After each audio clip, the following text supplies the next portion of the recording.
La santidad es un atributo único de Dios. Dios posee muchos otros atributos, tales como el amor, la sabiduría y el poder. Estos los podemos entender en cierta medida refiriéndonos a personas o a cosas en la dimensión natural que despliegan estas cualidades. Pero la santidad no tiene ningún paralelo en lo natural. Es singular. Juan Wesley definió la santidad como amor perfecto. Sin embargo, prefiero una definición que dice que la santidad es una combinación de la justicia y el amor de Dios. El amor dice, ven, la justicia dice, no eres digno de venir. Hay una cierta tensión integrada en la santidad. De la misma manera, hay un aspecto negativo y uno positivo en la santidad. La mayoría de las así llamadas iglesias o movimientos de santidad han enfatizado lo negativo. No hagas esto, no vayan a esos lugares, no coman, no toquen. Pero en Colosenses 2, 20-23, Pablo las despide como mandamientos y enseñanzas de los hombres, completamente inadecuadas para la vida cristiana. Hay, sin embargo, un aspecto negativo de la santidad que se basa en lo positivo. Si queremos alcanzar la santidad de Dios, que es enteramente positiva, entonces hay ciertas cosas que son inconsistentes con ella, tal como la inmoralidad. Lógicamente tenemos que abstenernos de estas para alcanzar la santidad de Dios. Título: La santidad, una característica del pueblo de Dios. La palabra de Dios nos dice que la santidad debe ser una característica del pueblo de Dios. Además, tuvimos padres terrenales para disciplinarnos, y los respetábamos, ¿con cuánta más razón no estaremos sujetos al Padre de nuestros espíritus, y viviremos? Porque ellos nos disciplinaban por pocos días como mejor les parecía, pero Él nos disciplina para nuestro bien, para que participemos de su santidad. Hebreos 12, 9 y 10. De manera que el deseo de Dios es que participemos de su santidad. El versículo 14 agrega esto: buscad la paz con todos, y la santificación, sin la cual nadie verá al Señor. Primeramente tenemos que buscar la santidad, dedicarnos a ella y hacerla un objetivo. En segundo lugar, si queremos alcanzarla, tendremos que buscar la paz con todos los hombres. Tenemos que hacer el intento de vivir en paz, no permitiendo disputas ni desacuerdos que estén en nuestro poder evitar. El escritor de Hebreos hace una solemne advertencia también. Dice que no veremos al Señor a menos que seamos partícipes de su santidad. Un segundo pasaje que expresa el deseo de Dios es Primera de Tesalonicenses 4:3, porque esta es la voluntad de Dios, vuestra santificación. El versículo 44 continúa diciendo, que cada uno de vosotros sepa cómo poseer su propio vaso en santificación y honor. El vaso es el cuerpo. Es la vasija de barro en que mora el espíritu del hombre. Hay muchos cristianos que creen que el cuerpo es algo malo, algo de lo que se avergüenzan. Pero el cuerpo es, bueno, es uno de los logros supremos del genio creativo de Dios. David dice de su propio cuerpo en el Salmo 139, 14, formidables y maravillosas son tus obras. ¿Por qué debe todo cristiano mantener su cuerpo en una condición de santidad? Contestaremos combinando dos versículos. El Altísimo no habita en casas hechas por mano de hombres, Hechos 7:48, o, ¿no sabéis que vuestro cuerpo es templo del Espíritu Santo, quien está en vosotros? Primera de Corintios 6:19, Dios ha dispuesto morar en un templo sobre la tierra, no en un edificio hecho con las manos, sino en el cuerpo del creyente santificado. Por lo tanto, a todos nos corresponde saber cómo mantener el cuerpo como morada digna de Dios.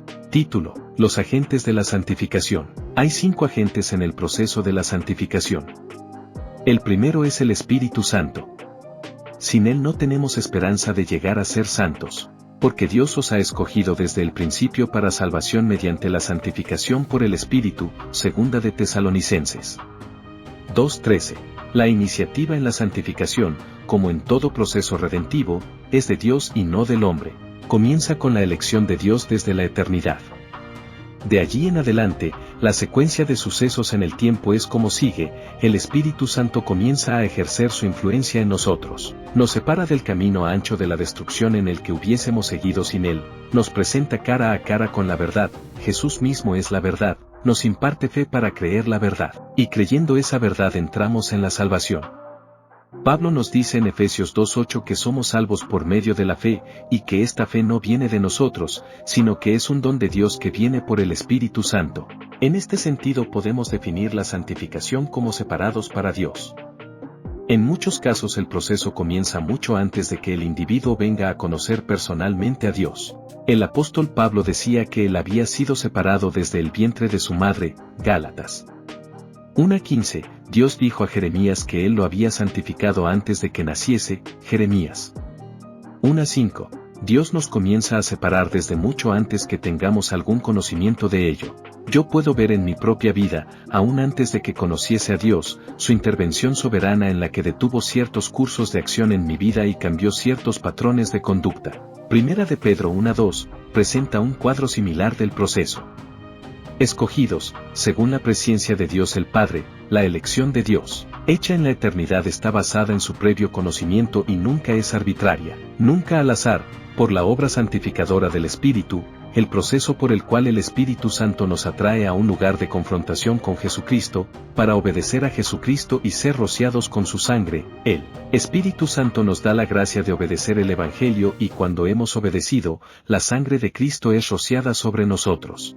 En ambos pasajes de Primera de Corintios y Primera de Pedro, la iniciativa en el proceso de santificación la toma Dios, no el hombre, y el primer agente es el Espíritu Santo. El segundo agente de la santificación es la palabra de Dios. Cristo también amó a la Iglesia y se dio a sí mismo por ella, para santificarla, habiéndola purificado por el lavamiento de agua, con la palabra. Efesios 5:25 y 26. Todo sacrificio hecho en el Antiguo Testamento era lavado en agua pura después de que la sangre era derramada.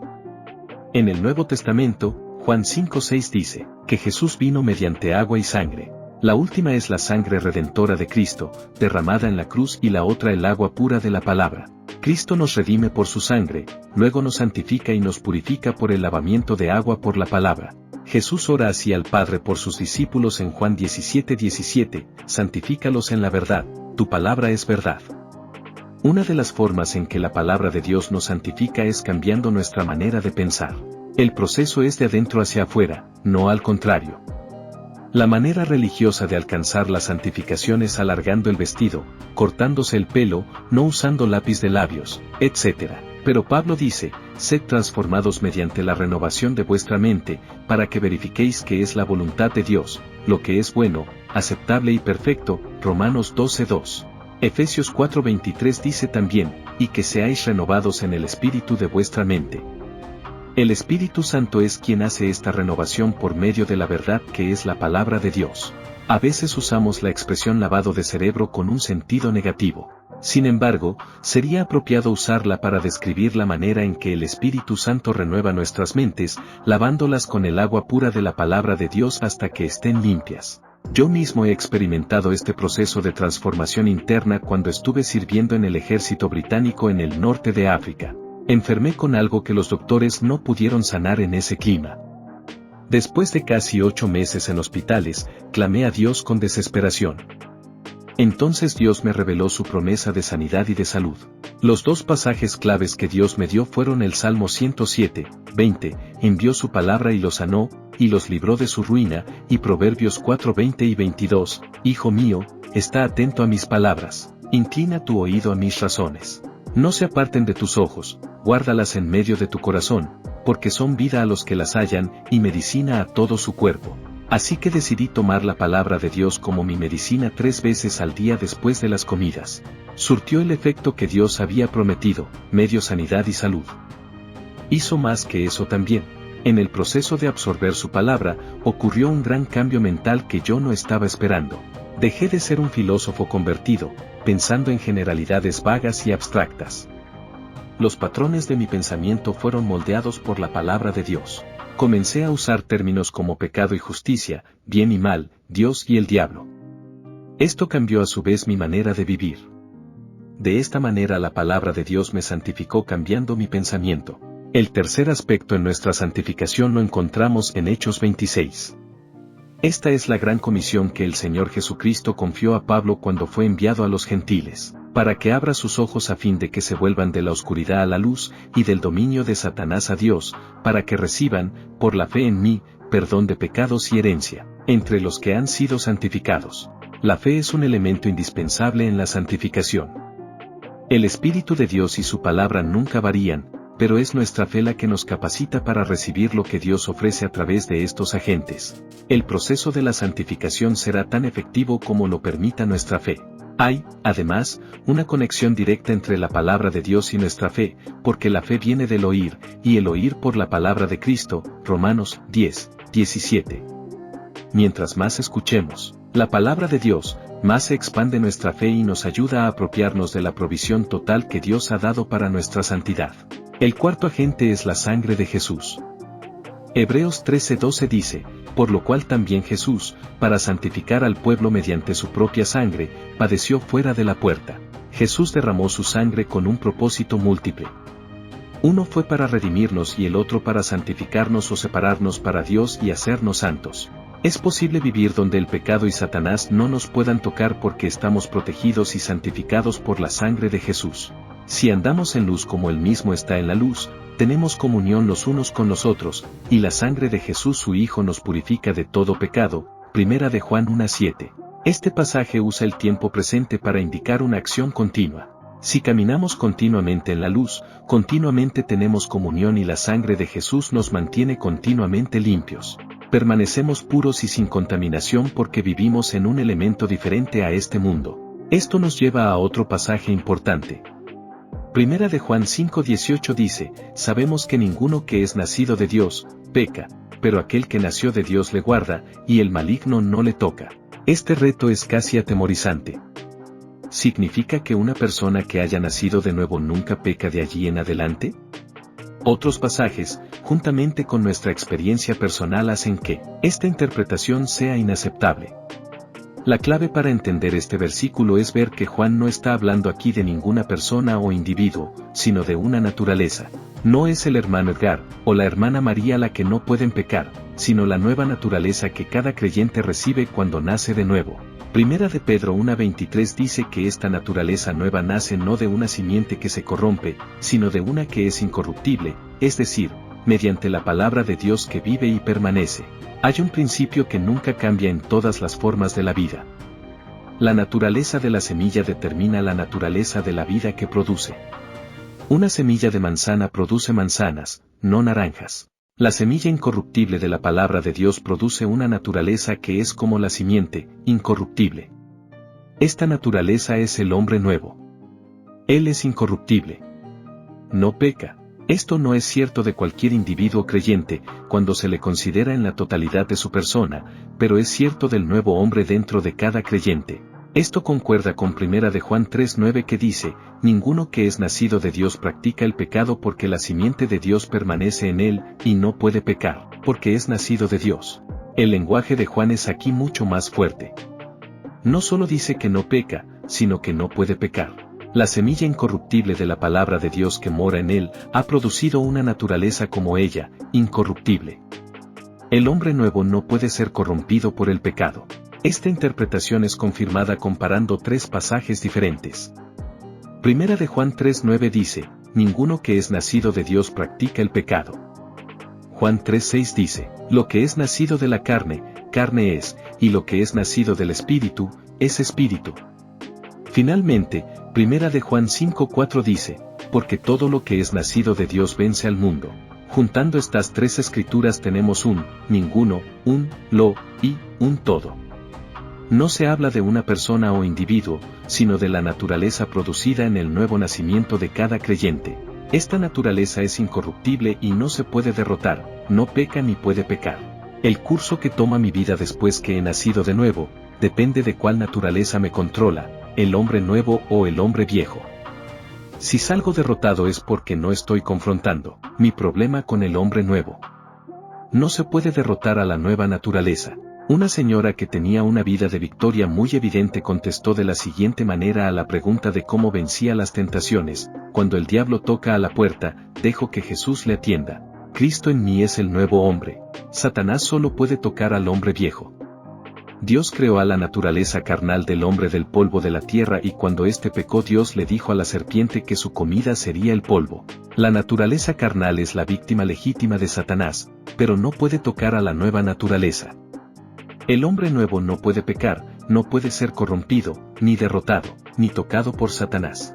El quinto agente de la santificación es en un sentido la clave práctica. Hablamos del lugar de la santificación, el altar. En Mateo 23, 16 y 17 Jesús reprende a los escribas por su enseñanza: «Ay de vosotros, guías ciegos, que decís, no es nada si alguien jura por el templo, pero el que jura por el oro del templo, contrae obligación». Insensatos y ciegos. ¿Qué es más importante, el oro, o el templo que santifica al oro? El oro es solo metal y por sí mismo no es santo. Pero cuando se constituye en parte del templo de Dios se vuelve santo. El templo lo santifica. En los versículos 18 y 19 continúa diciendo: «No es nada si alguien jura por el altar, pero el que jura por la ofrenda que está sobre el altar, contrae obligación». Ciegos. ¿Qué es más importante, la ofrenda, o el altar que santifica la ofrenda? La ofrenda no santifica el altar. El altar sí a la ofrenda que se coloca sobre él. Mientras el sacrificio no se colocaba sobre el altar en el Antiguo Testamento, era solo el cuerpo de un animal, pero una vez hecho, era santo y separado para Dios. Esto es cierto del creyente, en el Nuevo Testamento. En Romanos 12:1 Pablo dice: «Os ruego por las misericordias de Dios que presentéis vuestro cuerpo en sacrificio vivo y santo, aceptable a Dios, que es vuestro culto racional». La única diferencia entre los sacrificios del Antiguo Testamento y los del Nuevo Testamento es que nuestros cuerpos permanecen con vida cuando los presentamos en el altar. En ambos casos, el principio de la santificación es el mismo. El altar santifica la ofrenda entregada en él. Note cómo la entrega de nuestros cuerpos va juntamente con el proceso interno de la santificación de nuestra mente. En el versículo 2 dice: «No os adaptéis a este mundo, sino sed transformados mediante la renovación de vuestra mente, para que verifiquéis qué es la voluntad de Dios, lo que es bueno, aceptable y perfecto». El cambio interno en nuestros pensamientos y motivos no puede efectuarse hasta que no hayamos renunciado a todos los derechos sobre nuestros propios cuerpos, hasta que no los hayamos presentado sin reservas en el altar de Dios para que Él los use como desee. Resumamos los papeles de los 5 agentes en nuestra santificación.